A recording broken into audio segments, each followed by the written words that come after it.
Okay, I've got one roll from this 2-roll pack of phyllo dough.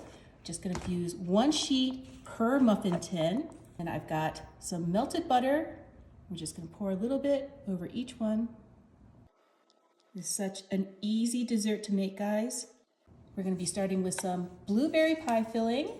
Get your small scoop, and we're just gonna put a little bit in the middle of one of these rows. I love this pie filling because it has whole blueberries in it.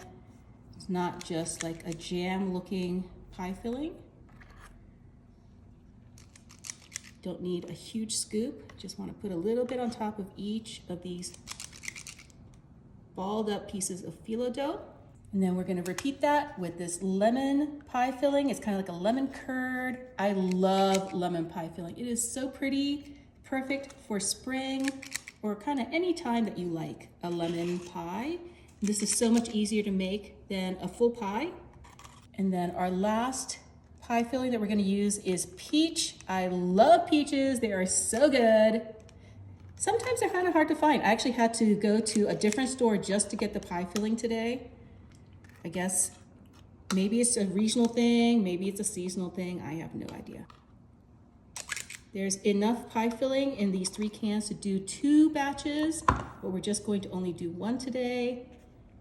And for the peach ones, I'm just gonna add a little bit of pecan, just to add a little bit of that southern flavor. I like a peach and pecan southern goodness. And we'll decorate the other 2 pies when they come out of the oven. And then this is gonna go into a 350-degree oven for literally like 15 minutes. Oh my goodness, take a look at these little mini pies. They are so cute. I've already got the pecans on the peach side. I'm gonna be adding a little raspberry on these lemon curd ones. So pretty and so perfect for spring, just like so. And then for the blueberry ones, I'm just gonna add a fresh blueberry on each one, just like so. Actually, I'm just gonna go ahead and add a couple more. Perfect. Okay, I'm gonna go ahead and grab this one right here. A little taste test. Look at how crinkly it looks. It's gonna be perfect for a little brunch.